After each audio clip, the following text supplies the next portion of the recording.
YouTube eu enviarei também para o senhor, viu? Perfeito, perfeito. Muito Maravilha. obrigado. Então, a gravação se iniciou. Boa tarde a todos. Este é o projeto Leituras de John Finnes.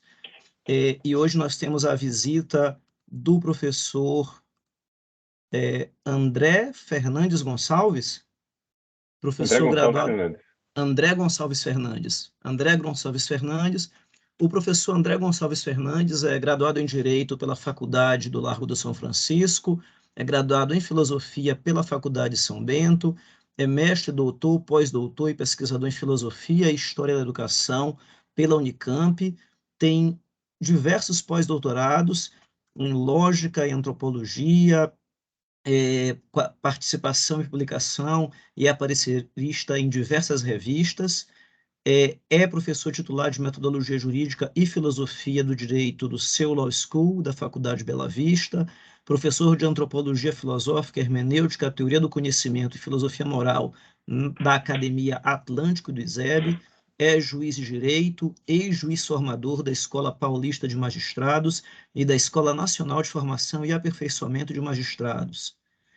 É membro da Associação de Direito de Família e das Sucessões. Então, Vossa Senhoria é meu colega de Audifaz. Que satisfação, professor. Sem É, dúvida, sem dúvida.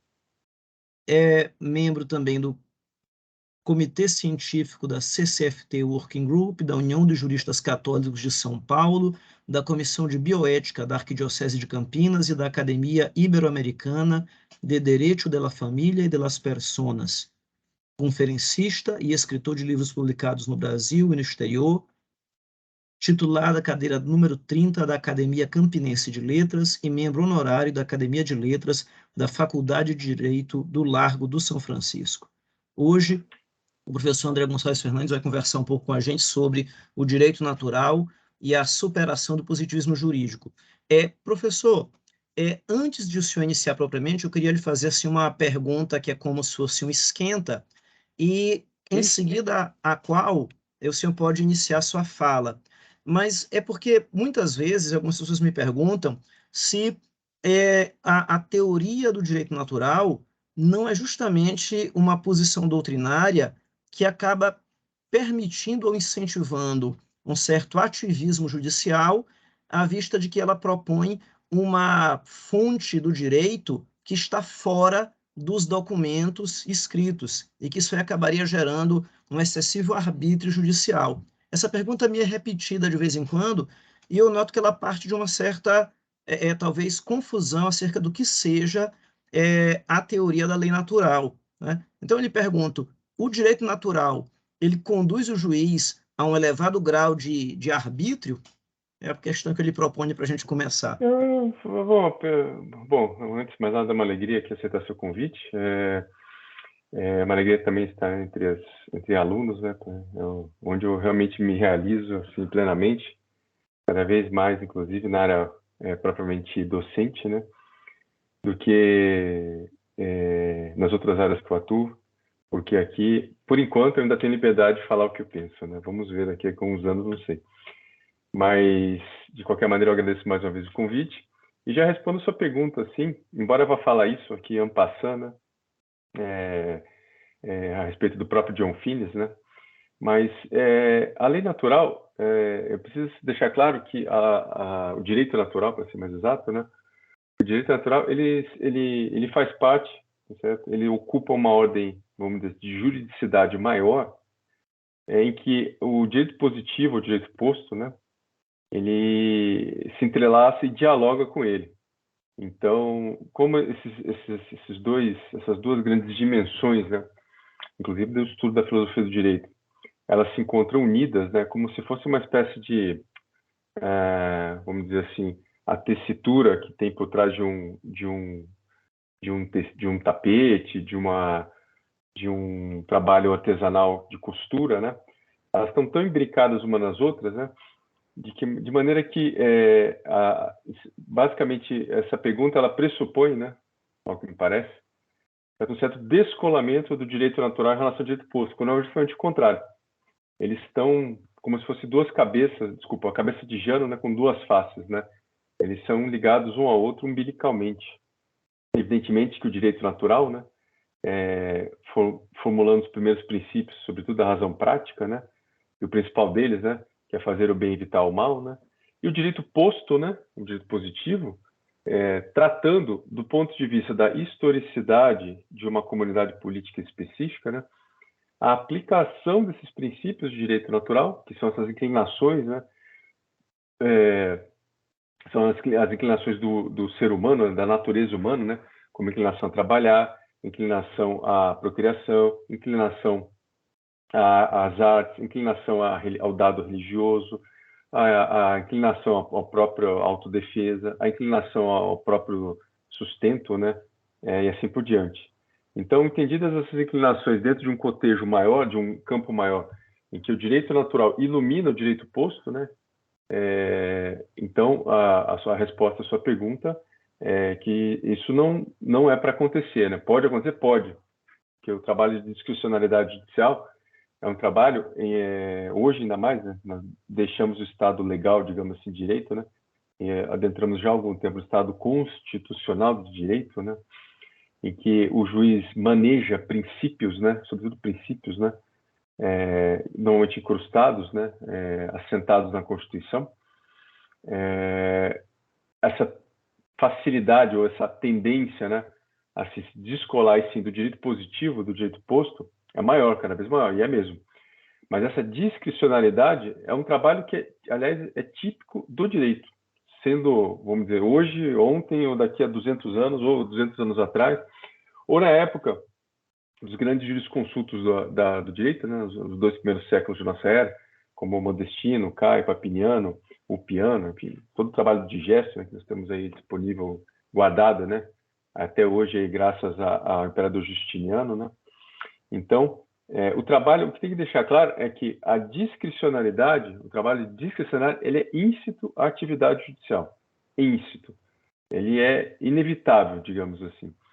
Agora, evidentemente que é um trabalho que pode descambar para uma discricionalidade, aí sim, que ela vai se transformar numa arbitrariedade, e aí sim entra o ativismo, eu não vou entrar aqui nesse tema, mas ela pode ficar só no âmbito da discricionalidade, quando há justamente o quê?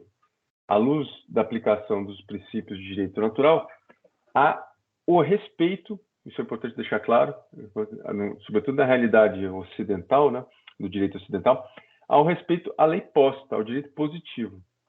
Salvo, evidentemente, nos casos, né, em que existe uma lacuna legal, né, aí você aplica métodos de interpretação como a analogia, por exemplo, ou um caso em que há omissão legislativa e há, nas hipóteses que é possível o juiz suprir a falta do legislador, que são pouquíssimos casos, com exceção desses casos, né, é importante deixar claro que a discricionalidade ela incita a atividade judicial.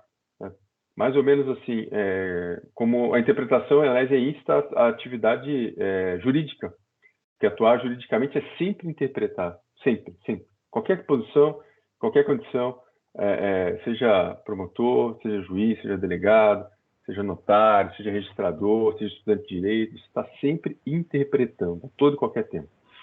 O problema é que o ativismo judicial, eu também não vou entrar aqui nesse ponto, né, que a ideia aqui é falar dos dois, na minha opinião, os 2 grandes méritos do Finis, né, que inclusive corresponde ao título, né, da nossa conversa aqui, mas a ideia não é justamente o problema é que o ativismo ele quebrou o trabalho de interpretação de uma hermenêutica, digamos assim, em que as chaves de leitura da realidade jurídica, né, daquilo que é juridicizável, digamos assim, as chaves de leitura estão na própria essência das coisas.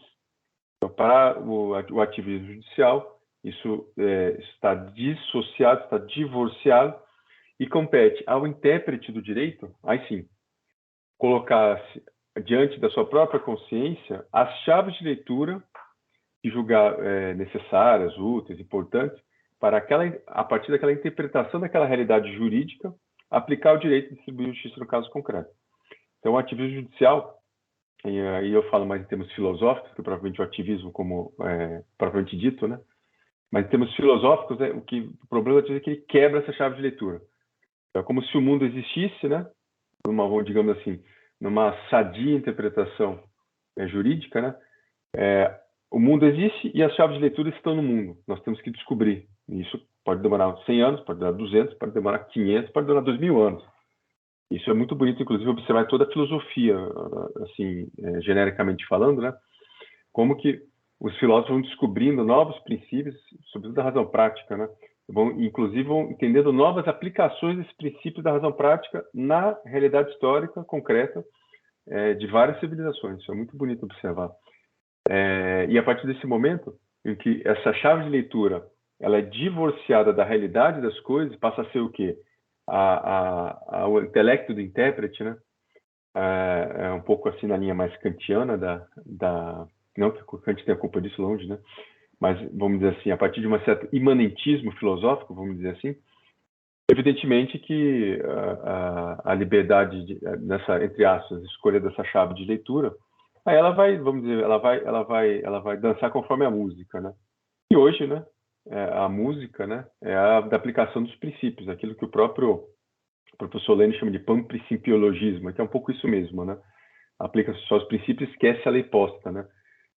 E se hoje a moda é essa, né, a chave de leitura, então passa a ser essa. Dentro de um contexto bem situado como o nosso, né, do ativismo judicial no Brasil, deixo claro isso, né? Com Certo. essas características que Professor fogem um André, pouco das demais. Né? Pode isso. falar. No caso, eu estou aqui pensando, porque aí o Kant ele vai abrir na filosofia um campo para uma dose muito forte de psicologismo e de um certo subjetivismo, talvez dentro de uma linha ali que foi lançada ali pelo cartesianismo, né? É uma ideia de que o sujeito ele se basta, né? E Exatamente. curiosamente isso acaba levando muitas vezes a essa mudança de chave, onde o sujeito ignora aquilo que estaria fora dele e que existe, digamos, até como um referencial, a lei positiva, que está ali, que é algo, né? E ele passa a imaginar que não, né? Que o que existe ali é apenas aquilo que ele puder ou desejar ler daquela realidade externa a ele, né? E que aí talvez essa e eu não sei se é nisso que reside o imanentismo do qual você acaba de falar, né? Talvez aí mereça talvez um pouco mais de esclarecimento. É isso mesmo, é nessa linha mesmo. É o sujeito que determina, né? Vamos dizer, não existe mais uma realidade independente, objetiva, e é o sujeito que define o que é essa realidade, se ela existe ou não. O próprio Kant, bom, por matar a metafísica, né, essa é a minha opinião, né? Isso criou uma série de problemas, né? E o primeiro problema, pelo menos eu fui coerente com isso, né? É que nós só temos acesso aos fenômenos, né? Ele faz aquela diferenciação de fenômeno e númeno, né? Nós não temos acesso à ciência, nosso conhecimento, nossa capacidade de cognição da realidade não acessa a realidade das coisas. Ela só é capaz de captar os fenômenos que dela emergem. Então, o imanentismo kantiano é um pouco nisso. Mas, friso, não quero pôr nenhuma responsabilidade na conta de Kant, porque não é o foco aqui, né?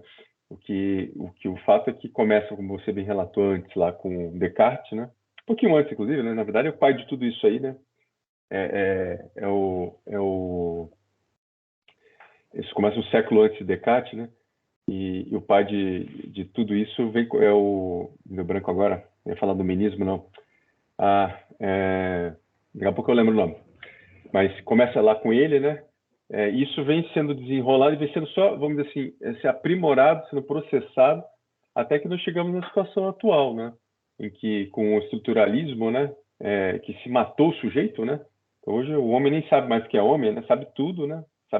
É capaz de dominar a técnica, é capaz de ter conhecimento de toda a realidade, mas não sabe quem é ele mesmo, né? Que é inclusive que o Heidegger vai dizer um pouco 100 anos atrás, né? De que esse é a grande dilema, né? Isso falando em 1930, tá? Nós passamos quase 100 anos aí e esse dilema ainda permanece, né? O homem já sabe tudo, mas não sabe quem é o homem, né?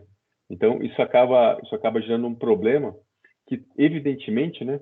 No direito, por envolver razão prática, interpretação, trabalho de interpretação hermenêutica, né? E também esse trabalho típico do direito, né? Que é trabalhar com bens humanos, né? E os bens humanos do direito, né? Como, por exemplo, liberdade, responsabilidade, capacidade, honra, né? Então, isso fica muito latente, né? E nos incomoda na medida porque isso define pautas de conduta, aliás, como é próprio do direito, né? É próprio da natureza da jurisdição. Jurisdição, né? Pela própria raiz etimológica, né? A capacidade de dizer o direito. Então, quando o juiz define, diz o direito nas circunstâncias concretas, seja num processo entre duas partes, seja num processo em entes coletivos, ou seja, como no caso do STF, né? Nas ações constitucionais do artigo 103 da nossa Constituição, ele define pautas de conduta que não são vinculantes, né? Sabe o caso, que eu não vou entrar aqui também, né? De desobediência civil ou de objetor de consciência, né? Mas e isso nos incomoda, né? Porque, de fato, acaba gerando na prática, na praxis social, uma série de pautas de condutas que são completamente dissociadas, não todas, evidentemente, né? Mas algumas delas, da realidade das coisas, daqueles bens humanos que o direito ali distribuiu à justiça, ou que é tutelado naquele trabalho específico de distribuição de justiça feito ou pelo juiz no singular, né, ou por um tribunal, ou por uma corte constitucional, como o próprio STF, né? Então, nessa linha mesmo, professor Rodrigo, a nossa argumentação é que essa cisão realmente, hoje ela nada mais que uma consequência lógica, tá, de tudo que começou lá atrás, né?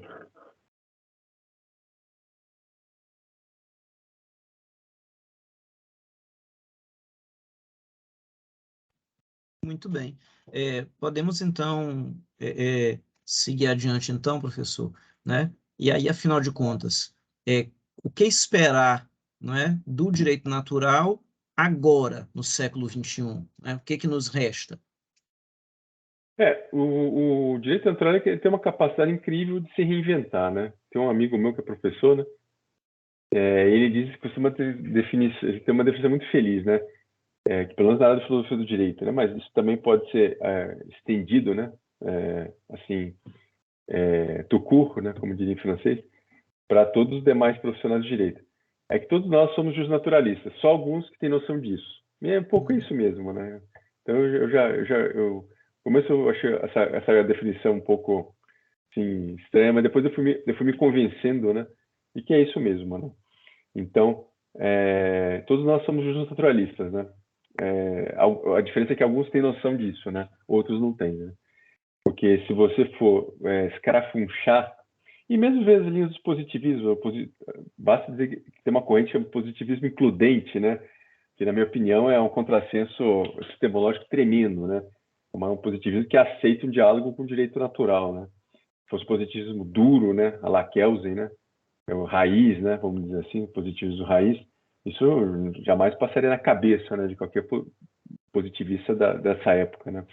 Então, basta lembrar um pouco isso, né? Então, que isso, de certa maneira, é o efeito dessa definição muito sábia aí desse meu amigo, né? Mas o trabalho de John Finnes, nesse ponto, né? Eu vou partir da obra básica dele, né, que é o Natural Law, Natural Rights, né? Dessa jus filosofia. Ele vai tratar da relação entre ser e dever ser, basicamente, em linhas gerais. Então, aqui a ideia é que seja só uma espécie de aperitivo, uma pincelada, né? Entre metafísica e ética, entre natureza humana e razão prática, né? Depois ele vai falar do caráter evidente dos bens humanos básicos, os famosos bens humanos básicos, né? E dos primeiros princípios da razão prática, né? Depois ele ainda também pincela lá um pouco assim a distinção dentro do âmbito dessa razão prática, né? Entre o campo pré-moral, isso é muito interessante, essa contribuição dele, né? Esse resgate, né? Dos bens básicos, e do campo moral da racionalidade prática. Então aqui é muito interessante, tem uma obra na época do Cardeal Ratzinger, né? Eu acho que eu tenho ali atrás, depois se der tempo no final eu mostro, que chama, aliás, ele comenta, né, dele, ele faz a introdução, que é um livro, uma obra de um autor alemão, que chama Fundamentos Pré-Políticos do Estado Moderno. É um pouco o que o Finnes faz, só que em relação aos fundamentos pré-morais dos bens básicos, né? Existem concepções, aí que nós estamos falando de direito natural, né? Vamos dizer assim, né? Existem concepções, noções que são dentro do direito natural, à luz da nossa teleologia, dentro de uma noção de natureza humana, né? Existem determinados bens, né? No caso do Finnes, né? Que são bens que são necessários para a nossa realização como pessoa humana, para o nosso florescimento pessoal. E esse é um ponto muito interessante da obra dele, nessa obra Natural Law, ou Natural Rights, né? Em que ele resgata essa ideia de campo pré-moral dos bens básicos, né? Depois ele fala um pouco da contraposição entre a teoria moral de Finis e de Griset, da dele de Griset, né? Com a pluralidade de bens básicos pré-morais, né? Depois ele fala muito, acho que no capítulo 5, 6, o modo de se compreender a relação entre a ordem moral, isso é muito, muito rico, muito bonito esse capítulo, e o conhecimento humano de fundamento último transcendente, né? Isso é muito... Então ele faz um entrelaçamento muito rico, né? É claro, devemos lembrar, né? Isso é muito importante para situar o Finis, né? Que não é um autor fácil, né? Para nossa mentalidade direito continental, né? Mas o grande, vamos dizer assim, o grande mérito dele, na minha opinião, e o grande trabalho também, que não é fácil, foi fácil, foi de situação, basicamente, de situação histórica. Ele resgata na sua obra, né? Inclusive Aquinas também, né? Que é uma obra espetacular que eu não vou falar aqui, mas essas duas obras e o Aquinas, é sempre interessante, importante lembrar que ele está discutindo, tá? Está trazendo, resgatando noções, conhecimentos, estudos com um público que é do mundo anglo-saxão, que é um mundo que já está, pelo menos, tá? Eu diria desde, lembrei, Ockham, né? Pelo menos desde Ockham, né? O nominalismo, tem uma visão em termos de bens morais, natureza humana, que ela começa lá atrás, né? Como uma revisão basicamente empírica, com Hume, por exemplo. Depois ela vai desgarrando, vai caindo para uma espécie de indiferentismo ético, né? E depois vai entrar no pragmatismo, na virada dos 2 últimos séculos, e depois entra no motivismo ético, sobretudo com o Stevenson. Então, tudo isso, né, é um caldo em que, se você quer resgatar essas noções que na realidade europeia continental permaneceram, sobretudo pela obra, sobretudo do legado espanhol, né, mas também de outros autores, friso, né, autores alemães, franceses e italianos também, lá continuou-se esse certo caminho, né, que ainda que tenha havido rupturas, né, da noção, né, do modo, da mundividência do direito na Idade Média, né, e na Idade Antiga, né, como um todo, né, que a gente chama de direito natural clássico, né, justnaturalismo clássico. No mundo anglo-saxão, esse corte, né, essa clivagem foi assim abrupta, né, e por isso que é importante sempre lembrar, né, que o Finis está dialogando com, digamos assim, um debate intelectual no mundo anglo-saxão, certo? No mundo em que o empirismo, depois o pragmatismo e o emotivismo ético, né, cada qual à sua maneira, fizeram com que aquelas noções que para nós são, entre aspas, tranquilas de se captar, né, graças a, como eu disse há pouco, a contribuição desses grandes autores da Europa continental, no mundo saxão isso ficou muito difícil, porque eles tiveram que, né, o Finis teve que basicamente ter que começar praticamente do zero, né, muitos conceitos, né? Por isso que alguns autores, amigos, colegas, inclusive justnaturalistas, têm essa dificuldade de entender o Finis, né? Embora eu também admita que é um trabalho maravilhoso, né? Mas tem limitações do ponto de vista epistemológico, tá? Sem dúvida nenhuma, né? Tem muitas limitações, né? Mas fica o mérito dele, né? De tentar dialogar, tentar resgatar toda aquela noção de direito natural, de bens humanos, de natureza, de teleologia, né?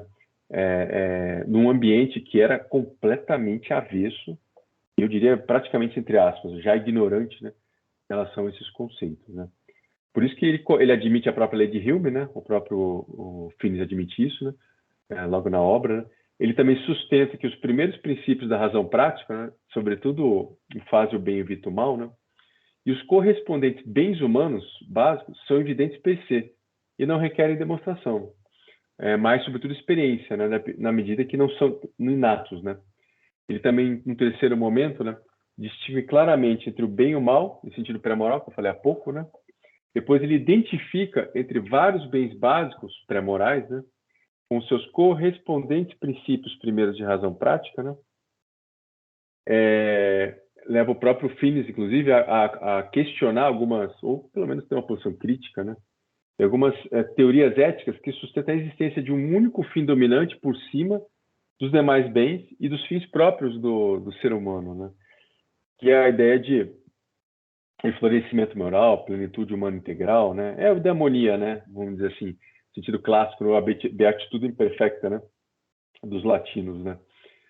Depois, o próprio Finis, dentro daquele contexto que eu mencionei ele, na obra, reconhece Deus, né, como fundamento da ordem moral, não porque a verdade especulativa acerca de Deus esteja na origem daqueles primeiros princípios da razão prática, mas que o sentido ulterior de unicidade, inclusive do próprio conhecimento, né, para o qual aponta os bens humanos básicos, né, é justamente a comunhão com Deus como fim último, né?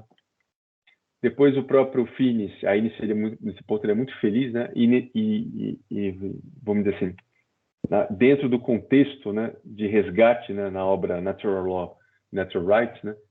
Ele é inevitável isso, né? Ele vai colocar em xeque, né, o utilitarismo, o consequencialismo éticos, né? Isso é muito importante, né?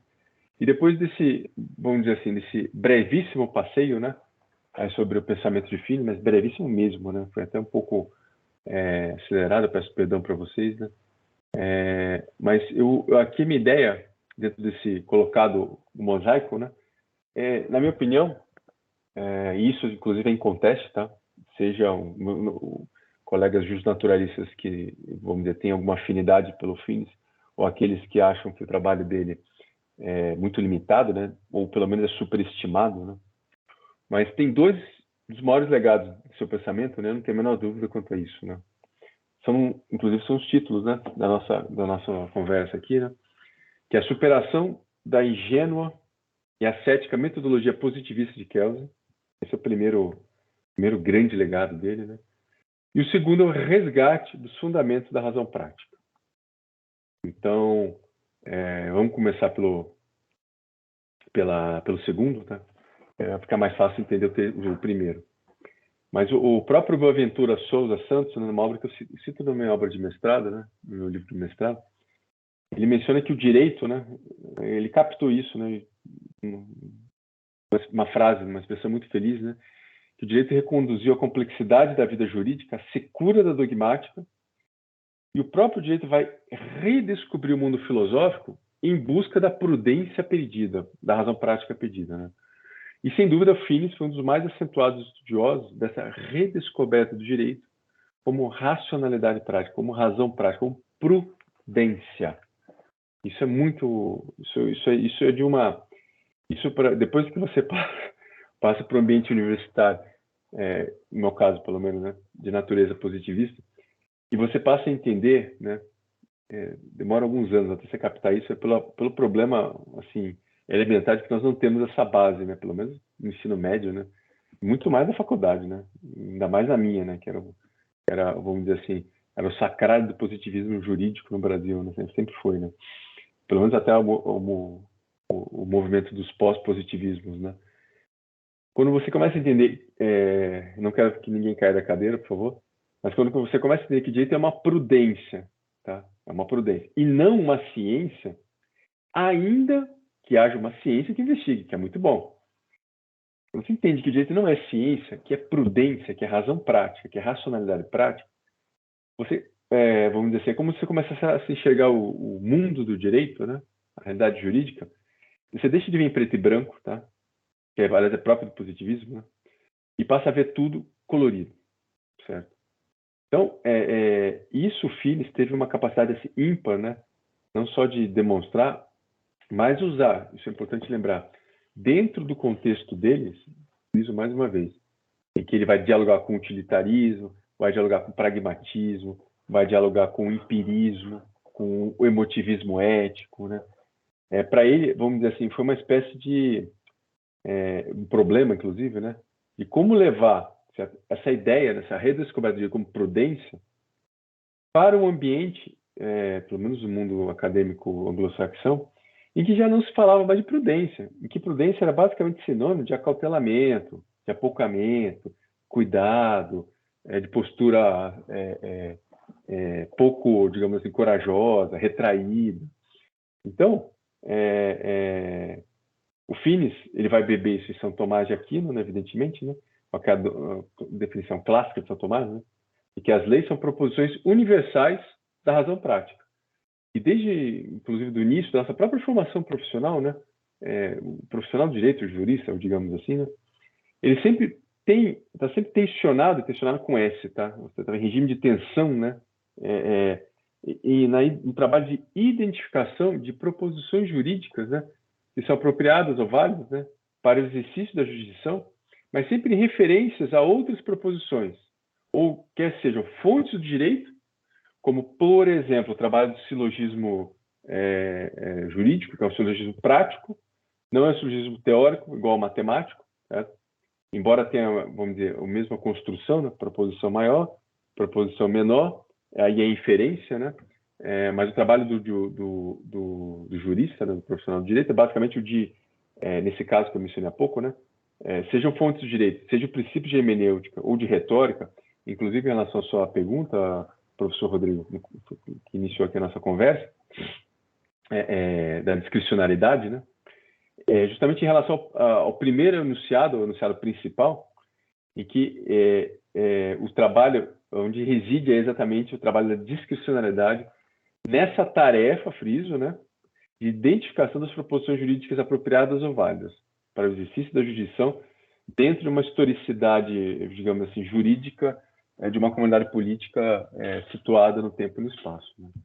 Então, nesses últimos 2 séculos, né, as teorias filosóficas que estudavam os meios para o discernimento, falando de discernimento, falando logo de discricionariedade, né, daquelas proposições jurídicas que eu mencionei que seria seria o primeiro momento, né, seria a premissa maior, né, a premissa menor seria o caso concreto, né, elas excluíam, mas assim de antemão, e o positivismo normativista keynesiano era campeão nisso, digamos assim, né, todos os critérios filosóficos, tá, de validação de proposições já discernidas. Em suma, o que elas faziam? Elas frustravam os próprios propósitos descritivos e explicativos. Então, a filosofia, vamos dizer, nesse ponto, né, a filosofia do direito, né, partia desse ponto da ideia de que a filosofia geral, a filosofia como saber, né, a filosofia genérica, né, ela estaria, então, basicamente consumada. E o próprio Feuerbach, na tese, se não me engano, 9 ou 11, eu sempre confundo, né, se é XI ou IX, né, da sua obra clássica, né, ele basicamente fala assim, que os filósofos não têm feito senão interpretar o mundo de diferentes maneiras, né, e trata-se agora de transformar, que isso aí também vai ser sublinhado ou assinado também por Marx, né. Mas esse é o contexto em que o positivismo jurídico vai beber, contexto filosófico, friso, né, filosófico, do saber filosófico, não da filosofia do direito, né, em que se vira a ser da filosofia, né, ele passa a ser uma espécie de escanteamento da filosofia, né, uma espécie de, assim, digamos, em termos metafóricos, né, expulsar a filosofia, né, pela porta de entrada da casa. Só que o problema, né, depois mais adiante eu vou dizer, que essa filosofia que foi expulsa pela porta da frente da casa é a filosofia que entrou pelo vão lá do basculante, lá dos fundos da casa e retornou para essa mesma casa, que é o mundo do direito, né? Eu vou falar mais adiante, né? Mas nesse contexto, né, do positivismo jurídico, né, a filosofia estava praticamente consumada, acabou. Era a página virada da história. Então, o que no mundo agora, da filosofia do direito caberia ser feito? De reconhecer o seu perecimento, certo? Descansar em paz, basicamente isso, né? A sua superação, em razão do fim, certo? Dessa dimensão que a própria filosofia poderia fornecer e a prudência, tá? Isso deixa claro, a razão prática, né? Foi, digamos assim, foi o efeito negativo no campo do direito, né? Que mais notável, né? Que esse é o caso da filosofia como saber genérico, né? Proporcionou, né? No mundo pedagógico do direito. Então, a partir do momento que você decreta, digamos assim, né? Que a filosofia está morta, né? Genericamente falando, né? No mundo do direito, certo? No mundo do direito, na filosofia do direito, para ser mais exato, o principal efeito prático foi o assassinato, né? A morte, né? O homicídio da razão prática, né? E por que isso aconteceu? Porque num ambiente em que a mentalidade científica ela transborda para o cientificismo, é inevitável, inevitável que a prudência, que é um saber fazer, né? Que é uma razão que não é pura, não é contemplativa, né? Como a ciência o é, embora, claro, a ciência tem um viés, ainda mais nos dias de hoje, né? Um viés técnico, um viés aplicativo, né? Um viés de emprego, né? Industrial. E basta ver todo o aparato que nós precisamos aqui, né? Permite, inclusive, essa conversa que nós estamos tendo aqui muito proveitosa para mim, diga-se de passagem, é fruto, inclusive, né, de uma ciência aplicada, da técnica, né? Mas a partir do momento que essa visão cientificista ela toma conta do mundo do conhecimento e do mundo gnosiológico, inclusive do mundo epistemológico, é inevitável, né, que uma dimensão como a prudencial, que não é como a científica, que não é contemplativa, que não é genérica, porque ela é pontual, ela é casuística num bom sentido, não é casuísmo, né? Mas casuística, ela cuida do caso concreto, e que ela permite respostas que não são, evidentemente, não são sempre as mesmas, muitas vezes para situações, pelo menos análogas, tá? Na aplicação do direito. É evidente que para um mundo em que tudo tem que ser exato, tudo tem que ser matematizado, tudo tem que ser cientificizado, prudência não tem espaço. Porque a prudência ela tem um problema a partir dessa mentalidade cientificista. Ela não é um saber fiável. E é o que o próprio Habermas, inclusive, vai falar na sua obra Conhecimento e Interesse, que no século XIX, no século XX, né, a única questão que restava para o direito é saber que tipo de conhecimento do direito era fiável ou não era fiável. Esse era o problema dentro da mentalidade cientificista que permeia todo o positivismo kelseniano, normativista, né? E deixo claro, daqui por diante, quando me refiro ao positivismo, estarei sempre me referindo ao positivismo normativista kelseniano, tá? Que é específico, né? Então, isso vai gerar um problema sério. A prudência não tem mais espaço, a razão prática não tem mais espaço. Mas como Isso se me faz entende isso? recordar, isso me faz recordar uma passagem, acho que é o Celso Laffer que comenta, quando ele está descrevendo o positivismo lá na reconstrução dos direitos humanos, que ele vai dizer que dentro do contexto do positivismo, a tarefa da filosofia do direito era simplesmente explicar os valores contidos nas normas. Então, Exatamente. assim, é botar o mundo de ponta cabeça, né? Ao invés da especulação conduzir ao normativo, a uma conclusão, é o contrário, né? O normativo Exatamente. põe, é uma inversão. É, E aí, é, que pobreza, né? E aí, o estranhamento que eu tive, professor, ao ler o Finis, e que é o estranhamento que eu acho que eu compartilho com os alunos, que é assumir um pressuposto que é muito esquisito em tempos de tecnicismo. É assumir o pressuposto de que, olha, eu não sei qual é a resposta certa. Eu não sei a que solução uma abordagem justnaturalista vai me levar, porque ela permite infinitas possibilidades de construção de realização da justiça a partir de situações muito peculiares. E aí, você afirmar isso é exatamente dizer o quê? Eu estou diante de algo que talvez não seja crível, fiável, né, matemático, exato, né? Então, assim, realmente é exatamente o que você vinha colocando. o que tem que recordar que, friso, né? O público dialógico dele é o público anglo-saxão. Então, isso sempre tem que ser pontuado, né? Para nós entendermos por que ele faz exatamente o que você acabou de falar, professor. Eu não sei o que é isso, mas eu não sei onde vai chegar, mas é por aí o caminho. Certo? Então, um pouco isso, né? Ele coloca isso como uma premissa do trabalho dele, né? Por isso que, sem nenhuma crítica a Finis, longe disso, né? Mas é importante a leitura de John Finis hoje? Sim, sem dúvida nenhuma. O que eu só vamos dizer assim, coloco em xeque, né? Sobretudo os meus amigos que são mais, assim, entusiastas de John Finis, não que eu seja, né? Mas é que você só vai entender por completo, tá? Ou melhor, sugiro que ele faça antes, inclusive, para entender melhor, inclusive, John Finis, quando se estuda, né, um justnaturalismo clássico, né? Quando se estuda, vamos dizer, usar o português bem claro, né? Com referenciais teóricos aristotélico-tomísticos. Quando você domina isso, entende, aí fica muito mais fácil você depois entender o John Finis, mas muito mais fácil. entender, inclusive, os problemas que você acaba se colocando na posição dele, né? Para poder explicar todo o realismo jurídico clássico para um público anglo-saxão. De fato, não é muito fácil, não. Inclusive, a empreitada dele, eu já reputo como heróica, porque professor de Oxford, né? Não preciso nem dizer, né? Eu tive lá uma oportunidade estudando, e, de fato, é um ambiente totalmente avesso, fechado a qualquer tipo de abertura ao transcendente, né? Então, ele já tem esse mérito por si só.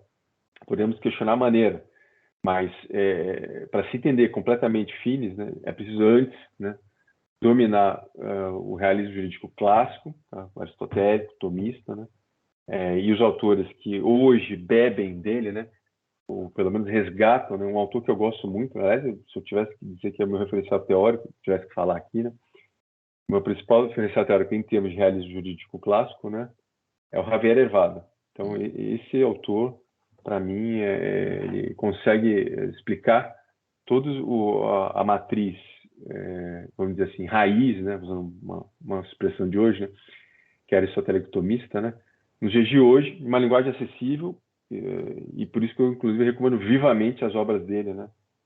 Tem uma traduzida, inclusive, em português, que é muito boa, da Martins Fontes, né, que é Princípios Propedêuticos de Filosofia do Direito, alguma coisa assim, eu não me lembro. Tem ali também, né, depois eu posso mostrar aqui. Mas voltando um pouco aqui ao nosso assunto, né? A partir do momento que o mundo passa a ser quadrado, cinzento, que para mim é a melhor comparação assim, simbólica do positivismo, né? Matemático, verificável, experimentável, esquematizável, chato, em suma, né? Um mundo muito chato, né? Essa visão ela vai colonizar, vamos dizer assim, uma expressão da moda aí, e produzir um particular estrago no mundo do direito, transformando o direito não naquilo que é o direito, o ser, mas numa caricatura normativa. É basicamente isso. Repleta de esqueminhas e vazio, como você bem mencionou agora, professor, vazio de conteúdo e destinado, vamos dizer, hoje, ou pelo menos no limite, né, basicamente para selecionar uma série de fatos a partir do qual essa normatividade vai se buscar um fundo axiológico. Isso aí é uma loucura do ponto de vista filosófico. Uma loucura, porque, primeiro, que é inviável do ponto de vista epistemológico. A normatividade fornecer qualquer tipo de critério axiológico para o fato. Porque o valor ele vai vir dos fatos, certo? Não o direito. Aliás, exemplificando bem a sua ressalva feliz, professor, inclusive, ainda está no próximo, o atual Código no Código Civil em vigor, isso ainda existe, né? Aliás, não existe mais, perdão. Mas o anterior, né, que foi o que eu estudei na faculdade, o Código Bevilacqua, né? Lá, para dizer que isso era completamente estapafúrdio, né? Ela dizia que o juiz deveria atentar às normas, aos bons costumes, né? Os princípios de direito e a equidade. E aí fazia-se uma ressalva no Código Bevilacqua, que a equidade só era passível de ser aplicada nos casos previstos em lei. Isso é completamente... Se você for entender o direito como prudência, como é que você vai dizer como é que o juiz vai aplicar a equidade só quando a lei permitir que ele o aplique? Isso ilustra bem o que você acabou de falar. A norma que está dando, né, caminhos de valores para o juiz. Quando a equidade ela é aplicável no momento em que, na comotação da aplicação da lei, no caso concreto, o juiz percebe, ou nota, ou pelo menos intui, certo?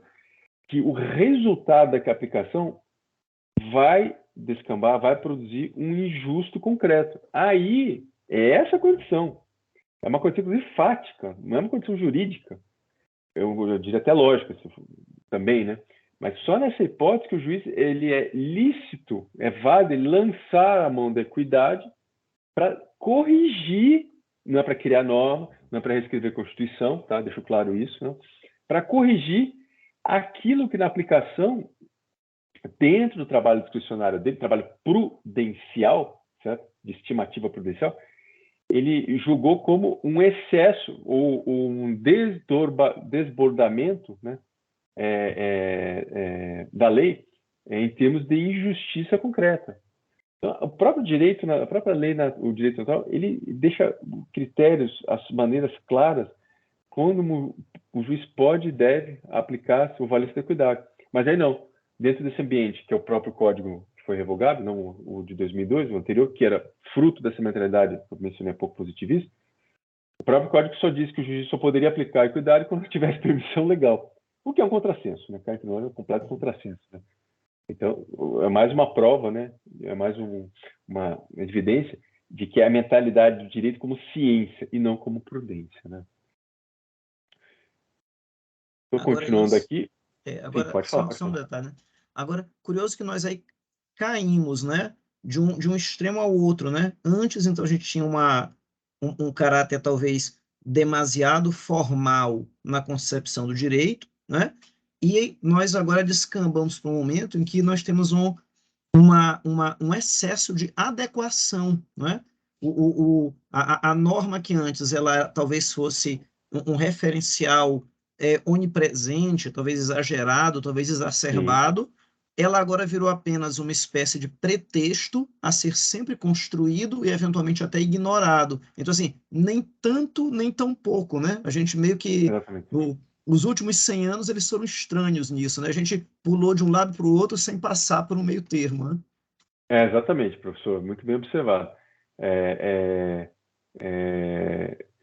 bom, eu diria que nesse salto, né? Salto eu diria que nem é um salto triplo, é um salto com vara mesmo, né, porque vai lá em cima, né? Vai lá bem longe, mais longe possível.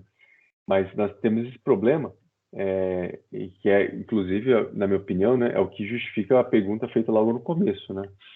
Então, esse é o primeiro contexto, né, de Finis, né, que é justamente a ideia do resgate de direito como filosofia, como razão prática. Então, isso ele desmonta e também colabora para que outros autores, aí sim, agora dentro do contexto da Europa continental, né, possam fazer a mesma coisa, só que, digamos assim, dentro do ambiente universitário continental, e aí sim, dentro de uma tradição de realismo jurídico clássico, que não havia sido completamente sepultada, mas que ainda havia resquícios. Por isso que, se você enxerga ou compra ou lê um manual de filosofia do direito que se procura resgatar o justnaturalismo clássico, escrito dentro do continente, você entende. Quer dizer, nós entendemos que nós somos os herdeiros dessa tradição. E aqui ainda nos perdeu. E mesmo do contexto europeu. Agora, se você for ler o Natural Law, Natural Rights, você vai ver que a forma de apresentação do problema e de perspectiva de solução do problema, se é que inclusive há alguma solução, deixo claro isso, é completamente diferente. É completamente diferente. Então, é uma maneira que o próprio Finis faz. Ele tem que, basicamente, é o seguinte: ele tem que sair do direito, com o pezinho na filosofia, resgatar alguns conceitos da filosofia como saber, né, filosofia geral, depois voltar para o direito, mostrar como é que esses conceitos da filosofia se aplicam na filosofia do direito, para a partir daí tirar uma série de consequências. Então é um trabalho que não é fácil mesmo, é muito difícil. Por isso que, na minha opinião, ele tem meu aplauso e meu mérito, porque a pessoa tem que dominar muito, né? E tem que ter uma coragem, inclusive hoje acadêmica, eu digo na época, não só no contexto dele, mas hoje também, de trazer isso à tona, né? Sabendo que, né, que ela pode ser, digamos assim, fuzilada, eu acho que essa é a melhor expressão, academicamente, né? Como se diz para ele, cancelada, né? Então, sujeito que tem, de fato, tem meus parabéns, né? Mas, além da reabilitação da razão prática, né? Eu queria agora que o mérito tão valoroso quanto, né?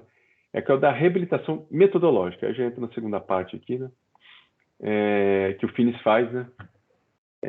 Em termos do direito, né? Então, a metodologia do direito, do ponto de vista positivista, tá? Eu vou dizer, ela é ingênua, tá? É muito ingênua. E para não dizer, e ainda falo assim, muita vontade, tá? Que não incorre dependendo da abordagem que se dá, numa fraude, tá? Eu digo isso em letras garrafais, uma fraude epistemológica. Porque ele ignora três aspectos, basicamente, que o Finis vai resgatar à sua maneira, né, dentro da obra. Né? Primeiro, atenção ao fim prático. certo? A metodologia do direito positivista ignora isso completamente. Depois, a seleção do caso central, que é o grande contributo do Finis, né? Do caso central, e o significado focal, né? E o terceiro, a seleção do ponto de vista do teórico, do estudioso do direito, digamos assim. E ele envolve todas essas três dimensões a partir de uma genuína realização, certo? Buscando aí sim, aí é interessante na obra ele observa que aí ele vai casar com o resgate do direito como razão prática. Aliás, vamos dizer assim, era um passo necessário, porque se você não consegue entender o direito tal como ele é, e a partir do momento que você entende, é inevitável, isso é um problema que o próprio Finis colocou, um problema entre aspas, né? Mas era um caminho necessário, né? De uma metodologia, né? Ele precisava desenvolver para dizer, quase como tudo que envolve metodologia, um caminho, né? Para se entender o resultado do direito como razão prática, que ele vai desde o começo da sua obra, tratar, né, e trazer à tona, né, essa revisitação, né, dos princípios da prudência e da racionalidade prática. Então, nesse ponto, né, o trabalho que o Finis vai dizer, o trabalho que ele vai utilizar como resgate de metodologia sobre certo aspecto, tá? Ele vai beber em que fonte, né? Eu citei há pouco aqui, né? Ele vai beber um pouco na fonte dos jurisconsultos romanos, que respondem mais ou menos a essa fase do direito maravilhosa, né? Os 2 primeiros séculos da nossa era, né? Em que o jurisconsulto, né? Que não era o juiz, né? Claro, não era o pretor, né? São duas coisas distintas, né? Ele tinha plena noção de que o direito era dar a cada um o seu, dentro do contexto romano, tá? Dentro da mentalidade romana, né? E para se definir o que é cada um de seu, certo? Também é importante não só definir, mas é importante querer dar a cada um o seu. Então, olha que interessante, a dimensão do direito, né? Ela sai da dimensão puramente teórica, contemplativa, ela vai passear pela prudência e vai ter assento, né? Isso é incrível, né? Como uma coisa casa com a outra, né? Na dimensão da vontade humana. Então, se tem alguma dimensão que nós poderíamos, tá? Poderíamos corresponder ao trabalho da justiça, da distribuição de justiça, primordial, tá? É o da dimensão antropológica da vontade, mais que da própria razão, do intelecto, por uma razão bem simples. E é uma razão, inclusive, até histórica, né? Isso é muito bonito observar, inclusive no campo religioso, né? Mas na tradição judaica, né? O homem justo, tá? Inclusive depois de Jesus Cristo, inclusive, São Paulo também fala isso nas suas cartas, né? Mas o homem justo é o homem que o quê? Isso é falado quando mais vivamente, né? Na passagem do Novo Testamento, né? Em que Zacarias, que foi o pai de João Batista, né? Vai ter o problema, vai surgir um momento que ele vai ficar mudo, né? Que ele não acredita, né? Que é sua esposa, né? Isabel, né? Vai dar à luz a um filho, né? Aquela avançada idade, né? Mas a referência que é feita a Zacarias é de que ele e Isabel eram justos diante do Senhor. Essa é a expressão evangélica. Então, ser justos diante do Senhor, dentro da mentalidade religiosa, judaica, e mesmo tanto farisaica, né? Quanto tanto os fariseus quanto os saduceus, né? Era cumprir os preceitos do Senhor. Isso era ser justo.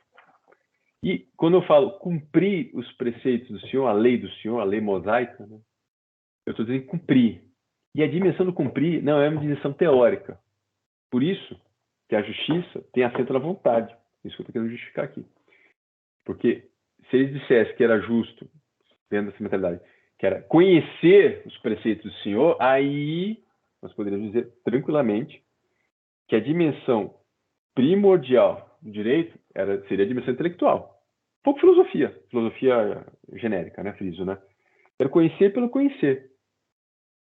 Mas, do ponto de vista da justiça, se a justiça corresponde a dar a cada um o seu, dar, olha que interessante, dar, é um verbo de ação.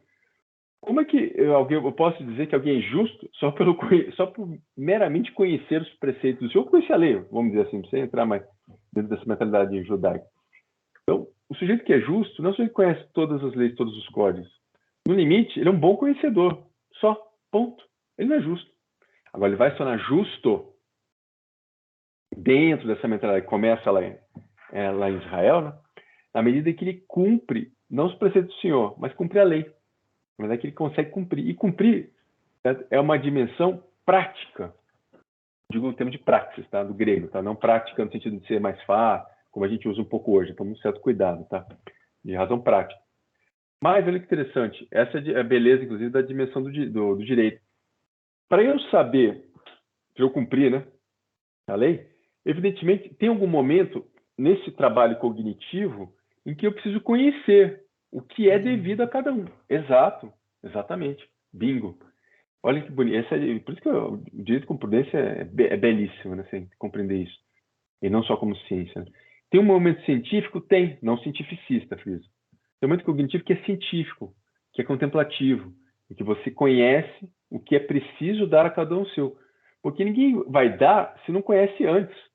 É preciso conhecer antes. Por isso que a prudência, ou a razão prática, né, ela tem 2 momentos específicos. Mas ela tem 3, né, mas eu não vou entrar no terceiro. Mas ela tem um momento que é teórico, que é o momento do conhecimento, da deliberação e da elaboração de um juízo, de uma decisão em que se, dentro daquelas circunstâncias específicas, históricas, concretas, contingentes, calibra-se, né? Faz uma sintonia do que é devido, que deve ser dado no caso concreto. Mas não fica só nisso. O trabalho de prudência também vai aquilatar os meios históricos, contingentes, concretos, naquelas circunstâncias, daquela comunidade política, em que aquilo que a minha razão teórica aponta, certo? Sinaliza como o seu de cada um, é possível ser feito por aqueles meios específicos, e não por outros meios de outra situação histórica. Então, o trabalho prudencial, no primeiro momento, ele é teórico, porque ele vai trabalhar o bem humano, que é devido, e os meios, que as leis, né, vamos ser bem práticos, né? Desculpa, vamos ser bem objetivos, que a lei positiva, por exemplo, né? A lei posta, né? Ela permite para que esse seu de cada um possa ser concretizado naquele processo específico, ou naquela realidade comunitária específica. E o direito e o momento da prudência, o momento teórico, né, ele se esgota aqui. Porque ele tem um terceiro momento, ou um segundo momento, né, dependendo do filtro que se dê, né, porque os 2 primeiros são filtros teóricos, né, filtros contemplativos. Então, se for do ponto de vista dos filtros, né, seria um segundo momento. Mas se for do ponto de vista do caminho da prudência, seria um terceiro momento. E qual é o terceiro momento? Aí é o terceiro momento, e aí, claro, eu não vou entrar nesse pormenor, né, mas que para mim define assim vivamente a prudência jurídica, né, é o momento do comando, da ordem. Então não basta só eu conhecer que o bem humano concreto, jurídico aqui, nessa circunstância histórica específica, os meios que o direito positivo me oferece, certo? Porque se eu termino aqui, eu não estou fazendo justiça, eu não estou no máximo dando aula. Eu estou discutindo um caso com os alunos, no máximo, no limite, entendeu? Mas a atividade judicial, que é a atividade por justiça, por antonomasia, né, ela vai entrar num terceiro momento, ou no segundo, dependendo do ângulo que se veja.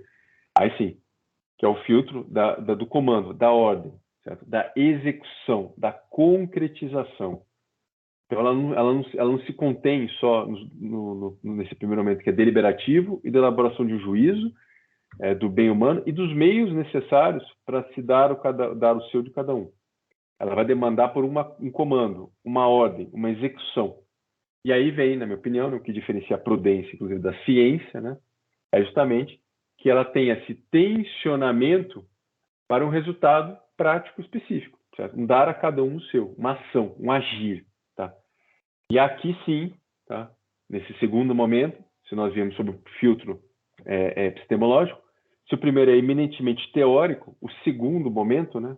Mas o terceiro nessa escala, né? Lembre-se, deliberação, juízo do bem e dos meios, e a ação, né, o agir, né, o comando, ele é um filtro necessariamente, aí sim, que vai vir uma ação, aí sim, prático. Por isso que, talvez agora os alunos entendam, né, o direito não é uma ciência, nem pode ser uma ciência. O direito é prática, o direito é uma prudência, porque o direito sempre vai envolver esse terceiro momento. E se não envolve esse terceiro momento, não é direito, é aula de direito, certo? É aula de direito, é pesquisa, teoria do direito. Mas o direito, assim, do ponto de vista ontológico, o ser do direito, o ser, ele é basicamente definido por esse terceiro momento, o da praxis. Por isso que o direito é uma prudência e não uma ciência. Ainda, tá? Não estou desmerecendo a ciência, ainda que haja uma ciência que o investigue, e é muito bom que haja mesmo, entende seus conceitos, seus pressupostos, sua natureza, direito comparativo, direito precedentes, história do direito, dos institutos, isso é maravilhoso. Mas o direito não se resume, ele não é ontologicamente isso não é o ser do direito. O ser do direito é o do comando, o da ação, da praxis. Por isso que o direito é uma prudência, ainda que haja uma ciência que investigue. E nesse ponto, o trabalho do Finis, que é um verdadeiro tapa na cara, né, em todo o positivismo jurídico, né, em termos de metodologia, é de demonstrar que a metodologia positivista, que eu mencionei há pouco, né, além dela pecar por esses problemas de conhecimento da realidade jurídica, porque a metodologia positiva ela vai terminar só na contemplação da teoria e na tradução disso numa norma posta, um direito, uma lei, certo? No ordenamento, num código, assim por diante, né? Numa constituição. Ela não vai dimensionar, nem dimensionar, antes, ela nem vai dar o lugar devido a esse terceiro momento do direito, que é o momento da realização, certo? Da concretização do direito, né, ou do seu de cada um, e que no positivismo vai ficar só nos dois primeiros momentos. Por isso que eu falei há pouco, né, pode ter soado um pouco pesado, né, mas sob determinado ângulo, o positivismo normativista que eu estou dizendo é uma fraude epistemológica. É uma fraude, é um erro, porque ela ignora a terceira dimensão. E a partir que ignora a terceira dimensão, pessoal, é mais ou menos, tá? Como querer ensinar curva de Gauss, tá? Vamos dizer assim, pela teoria de Pitágoras. Você nunca vai conseguir. Porque você vai afirmar que a teoria de Gauss, a curva de Gauss é a teoria de Pitágoras, é matemática pitagórica. Não é. Não é. As coisas não se confundem. Ainda que a matemática pitagórica forneça muitos elementos instrumentais para se compreender bem a curva de Gauss.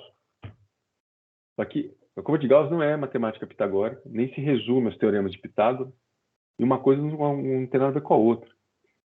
Então, quando você limita a dimensão do ser do direito, por isso que é uma fraude, né? Quando você diz que o direito é só ciência, e não tem prudência, isso é um erro ontológico gravíssimo, né? Não que o Kelsen tenha sido um malvadão, não é isso, entendeu? É que tem que lembrar que ele está dentro do contexto que eu mencionei há pouco atrás, né? Aquela mentalidade cientificista e neokantiana, que é típico das obras dele, né? Que resgata, né, boa parte do imanentismo kantiano, né? E vai fazer com que o sujeito defina a realidade. Por isso que a teoria pura do direito, você não tem nada sobre justiça.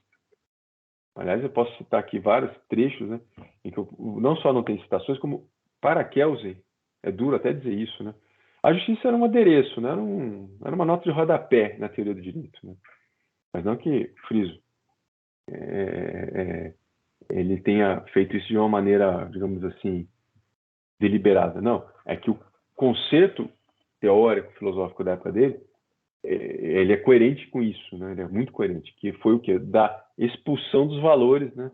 No mundo filosófico, no mundo do conhecimento como um todo, né? Então, eu vou citar aqui uma frase, um trecho da obra do Finis, né, que eu separei aqui, não da sua obra, né, mas de um texto que ele tem que chama Foundations of Practical Reason Revisited, né? Está publicado no American Journal of Jurisprudence, né? 2005, páginas 70 a 109, né?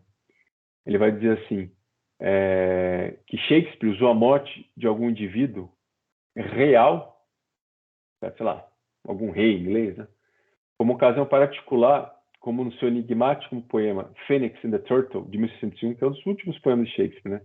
Basta lembrar que Shakespeare vai morrer, se não me engano, em 1604, salvo engano de memória. Então, ele vai usar a morte de algum indivíduo real, um rei, tá? Inglês qualquer lá, como ocasião particular nesse poema que eu mencionei, a dependência da razão prática, e são palavras de Finis, não minhas, né? E de sua diretividade sobre uma resposta consciente quanto ao seu, de cada ser humano. Então, ele vai falar da morte, vai partir do exemplo, né? Ou da causa, né? Uma morte de alguém, de um indivíduo real, para entrelaçar a dependência da razão prática, da prudência, e de seu tensionamento sobre uma resposta consciente quanto ao seu, de cada ser humano, e aí o Finis termina, né? E que pode aumentar ou diminuir por sua própria resposta a ela. Em suma, o que o Finis quer dizer aqui, que Shakespeare vai partir, certo?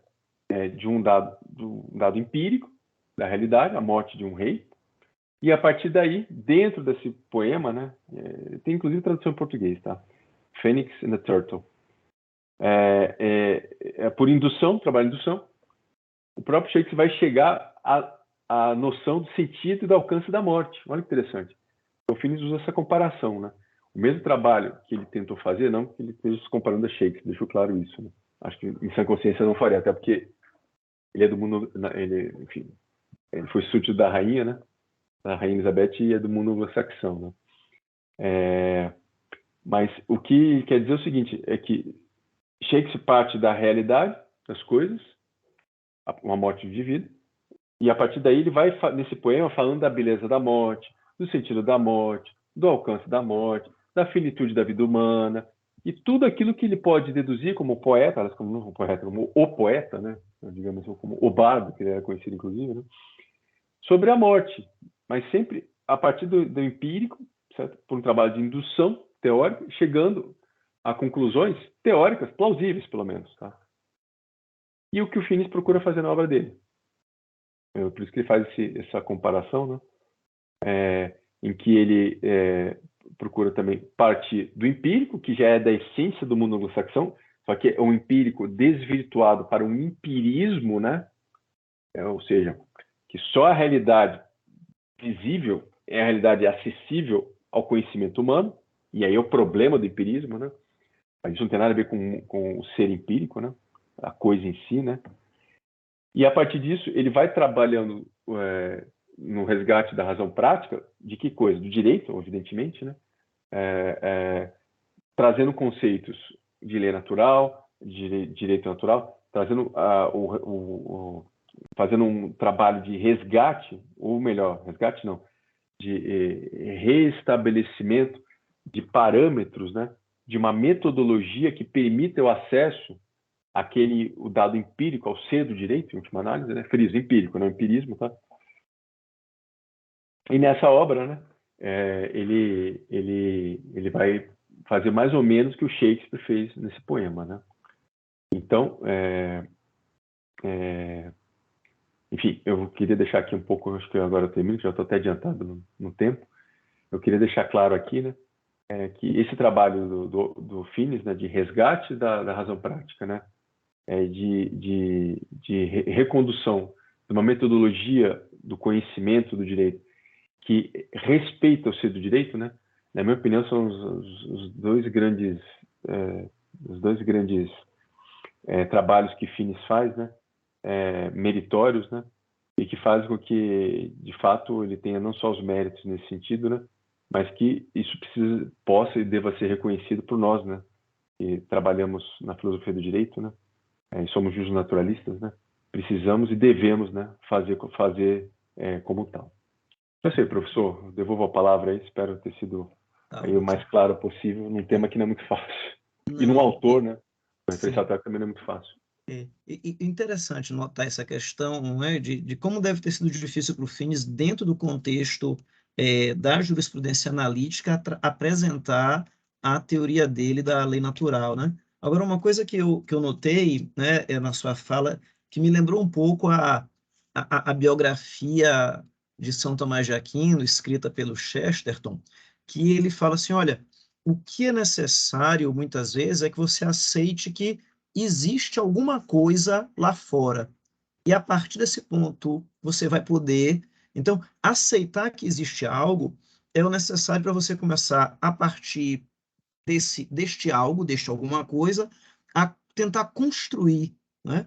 E a construção intelectual e a própria construção do direito natural, ela vai trabalhar com o que há, com alguma coisa muito concreta, com alguma coisa muito prática, para chegar nas conclusões normativas que vão estar ali, talvez, na solução de um caso concreto, né? Então, e uma coisa que eu acho curioso, né?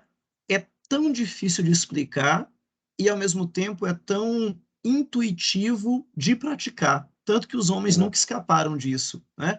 E tanto que é uma coisa que a gente discute por vezes, é que o homem comum, ele muitas vezes ele tem uma noção, a partir do bom senso dele, do que é justo, do que é correto, do que é adequado, é muito mais sólida e muito melhor constituída e muito mais coerente do que muitas vezes nós, os estudiosos do direito. E uma coisa que eu digo é, quando o homem comum ele não entende mais o direito ao qual ele está submetido, o problema é nosso, o problema é do jurista, o problema é dos códigos, o problema é do sistema de leis, né? Então, professor, muito obrigado por trazer a sua perspectiva para nós. Eu lhe devolvo a palavra aí para algum comentário final, antes que eu possa lhe agradecer e que a gente se despeça. Bom, enfim, eu gostaria de agradecer mais uma vez o convite, né? E tanto importante quanto, né? O convite, né? Saber, né? Pelo menos preocupar-se, né? Fazer com que a nossa contribuição aqui tenha sido clara, né? E possa ter chegado aí e colaborado de alguma maneira, né? Para os trabalhos do vosso grupo aí, cujo mérito, sem dúvida nenhuma, né? Inclusive o tema do próprio conjunto de palestras, né, no qual a minha é mais uma aí, não é seguramente a primeira e também não é a melhor, não será a melhor, sem dúvida não, mas que nós possamos ter contribuído aí para, dentro da minha visão em relação a Finis, né, que não é uma visão de torcida, deixo claro, né, mas é uma visão respeitosa, intelectual, de que vocês possam depois, né, cada qual à sua maneira, né, chegar às suas próprias conclusões em relação à importância de João Finis para o resgate, né, da razão prática, né, e da metodologia do direito que respeita o ser do direito, né. Então é isso aí, professor, muito obrigado. Eu lhe devolvo a palavra aí para Tá a ótimo. apresentação final. Tá. Professor André, então, muito obrigado. A UEMA lhe agradece, o projeto de extensão Leituras de John Finnes lhe agradece, todos nós estamos muito contentes de ter lhe ouvido. Acho que foi mais um, mais uma pedra nos fundamentos aí que a gente quer lançar para uma compreensão do direito que é tão antiga, tão simples, tão nova, tão complicada, e que eu creio que terá muito a acrescentar para nós aqui no Brasil, nesse século XXI que se abre. Então, professor, muito agradecido. Eu vou agora encerrar a nossa gravação, mas deixo